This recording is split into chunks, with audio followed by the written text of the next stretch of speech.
Assalamualaikum warahmatullahi wabarakatuh. Hamdan wa syukran lillah, salatan wa salamu ala rasulillah. Mari teman-teman kita lanjutkan pembahasan kita tentang hukum tajwid yang terdapat dalam surah Al-Baqarah ayat selanjutnya. Kesempatan ini kita lanjutkan ayat keempat. Oke, assalamualaikum warahmatullahi wabarakatuh, teman-teman semua. Kesempatan ini kita kembali lagi mempelajari hukum tajwid yang terdapat dalam surah Al-Baqarah. Berikutnya kita lanjut ke ayat keempat. Kita lanjut ke ayat keempat tentang hukum tajwid yang terdapat dalam surah Al-Baqarah ini. Baik teman-teman, di sini kita diperlihatkan awal ayat ini ada ya sukun, dibuatnya sebelumnya ada huruf kasrah, maka ini dia terdapat hukum tajwid, yaitu mad tabi, ya. Jadi ini dia huruf mad tabi atau hukum tajwid yang terdapat, yaitu mad tabi atau mad asli. Yang mana kita pahami bahwa setiap mad asli itu, maka cara membacanya adalah dibaca panjang 2 harakat, ya. Wallazi, ya. Wallazi, jadi dua harakat, ya. Jadi ini mad tabi atau mad asli.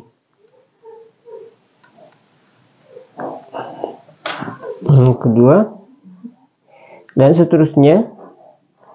Ya, jadi di sini ada hukum tajwid yang terdapat di wallazina yu'minuna. Ini juga yu'minuna, ya. Yu'minuna juga adalah mad, ya. Yu'minuna, ya, yu'minuna mad asli. Mad asli dibaca 2 harakat. Kemudian bima, kita masuk di bima. Bima di sini yang terdapat hukum tajwid adalah mad jaiz munfasil, ya. Mad jaiz munfasil, yaitu huruf alif, ya.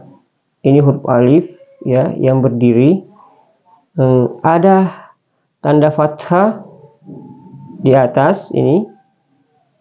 Ada fathah ini, memiliki fathah, kemudian ada tanda ini di atas, yang tanda yang begini, tanda panjang namanya, ya. Ya, hamzah, ya, hamzah yang panjang ini, ya. Maka dalam hukum tajwid, ketika ada yang seperti ini, hukum tajwid cara membacanya itu dibaca panjang 2-5 harakat, ya. 2-5 harakat. Jadi bisa 2 bisa 5. Jadi contoh membacanya bima, ya, atau 5 ketukang, ya, atau 5 alif, ya. Jadi 5 harakat. Bima, bima. Terus lanjut ke unzil. Unzila, ya. Unzila. Unzila ini, di unzila ini dia adalah ikhfa, ya, ikhfa ausah, ya, atau pertengahan. Ikhfa ausah atau pertengahan, yaitu sebabnya ada nun sukun, ya, nun sukun menghadapi huruf za, ya, menghadapi huruf za yang berbaris di bawah. Maka cara membacanya adalah bacaan ikhfa dan gunanya sama atau sedang, ya. Gunanya sama atau sedang. Contoh bima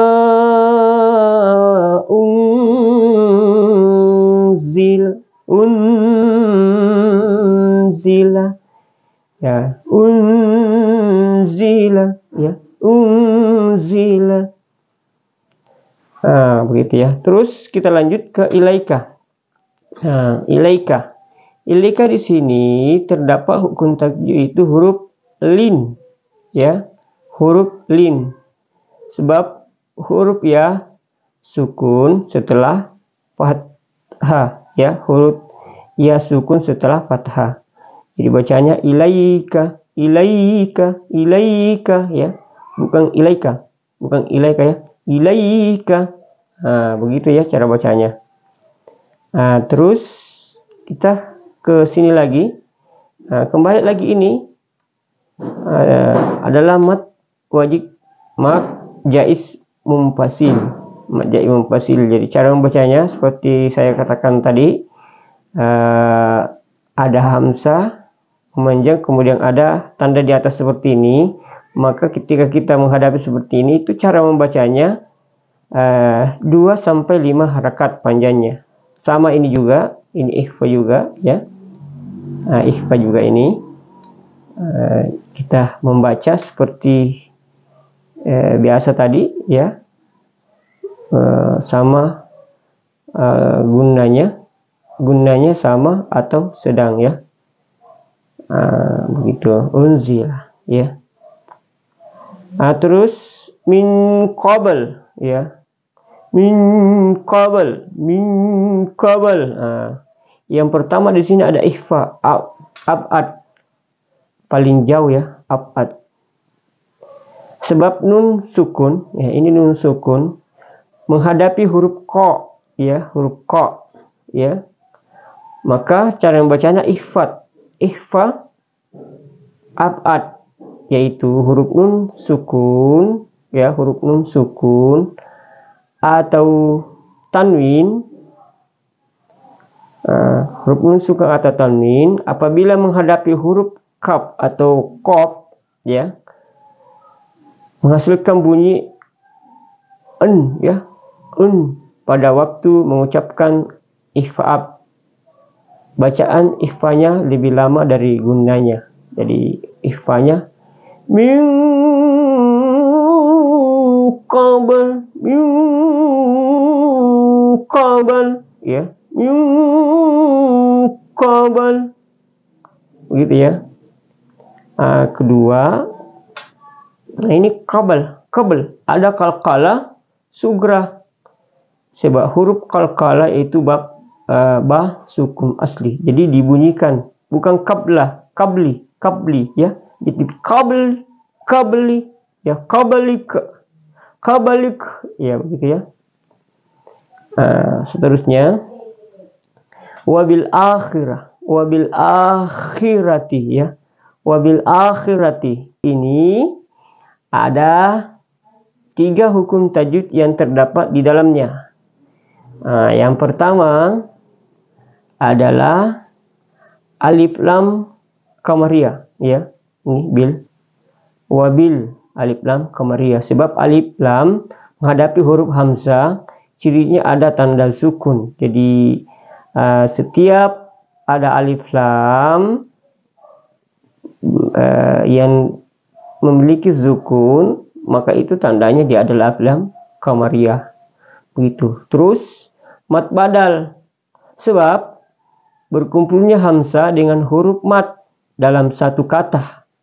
Alif fathah berdiri, tetapi posisi hamzah lebih dahulu daripada mat panjangnya, yaitu 1 alif. Ya, begini. Jadi ketika ada huruf seperti ini, maka dia juga dibaca 1 alif atau 2 harakat ya. Bil akhirah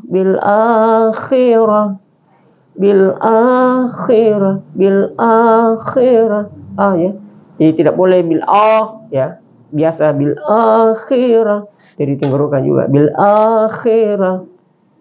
Tahu gitu. Sekarang kita masuk hum yukinun ya. Hum yukinun. Di sini ada 3 hukum bacaan tajwid hum yukinun. Yang pertama adalah izhar syafawi. Sebab mim sukun menghadapi huruf, atau sebab mim sukun menghadapi huruf ya hum yu.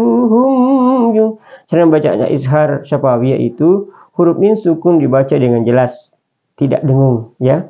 Hum hum, yu, hum, yu. Jadi jelas sini ya. Hum jelas itu kedengaran mim sukunnya hum, ya hum. Begitu ya. Berikutnya ini yu adalah mat tabi' atau ma asli. Sebab huruf waw mati setelah dhamma. Ya, huruf waw mati setelah dhamma, maka dia adalah mat tabi. Begitu ya. Kemudian kinun. Di sini dia adalah mat arid lisukun. Bila dibaca wakaf ya. Bila dibaca wakaf. Sebab mat tabi waw sukun mati setelah dhamma. Mendapi huruf hidup lalu bacaannya diwakafkan berhenti ya. Begitu. Jadi ini setiap yang seperti ini di ujung ayat maka dia adalah mat arid lisukun. Jadi cara membacanya itu bisa 2 rakaat, bisa 2 harokat, bisa 2 4, bisa 5. Begitu, bisa 5 harokat ya.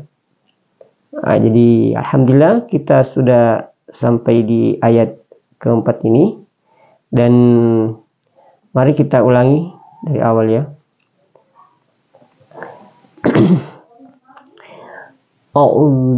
A'udzu billahi minasy syaithanir rajim.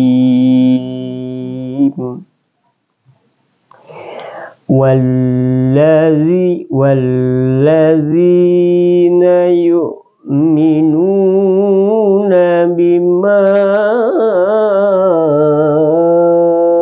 unzila ilaika wa ma unzil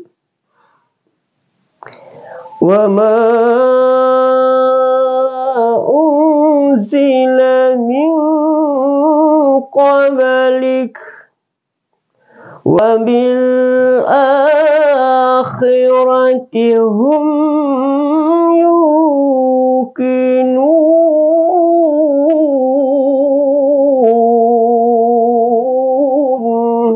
Gitu ya. Ya, alhamdulillah kita sudah mempelajari tadi tentang Quran surah Al-Baqarah ayat 4 tentang hukum tajwid yang terdapat di dalam ayat itu. Mudah-mudahan insyaallah kita bisa mengulang-ulanginya dan mempraktikkannya setiap kita melafalkan Al-Quran. Insyaallah mudah-mudahan kita semua diberikan oleh Allah Subhanahu wa taala cahaya ilmu untuk mengantar kita selamat dunia wal akhirat. Assalamualaikum warahmatullahi wabarakatuh.